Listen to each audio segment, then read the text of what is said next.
Est-ce qu'on a encore le désir de faire société ensemble? D'ailleurs, on le voit dans la configuration médiatique qui se polarise en France. Vous avez le service public d'un côté, tout le groupe Bolloré CNews de l'autre, mais c'est pas ça la démocratie. La démocratie, c'est de se retrouver au milieu et d'être capable de parler ensemble. Et c'est ça qu'on est en train de perdre. D'abord par une fatigue démocratique qui était bien antérieure à la question technologique, et puis les outils techno qui viennent renforcer ça. Comment? En vous micro-ciblant, c'est-à-dire en vous connaissant au mieux dans ce que vous aimez, ce que vous n'aimez pas, vos liens affinitaires, etc.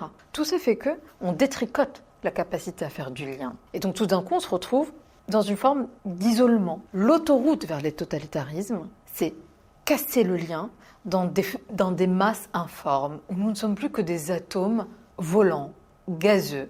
Et c'est précisément contre ça qu'il faut, en fait, se mobiliser. Et donc la question, c'est pas de se dire on n'utilise plus tous les réseaux sociaux dans une forme d'attitude réactionnaire totalement phobique, mais c'est plutôt la question de se dire comment est-ce qu'on réaligne des outils qui peuvent être somme toute très utiles, mais à nos projets, et non pas l'inverse. On a des outils, mais au service de quoi? Au service de quel projet? Est-ce qu'on a encore le désir de faire société ensemble?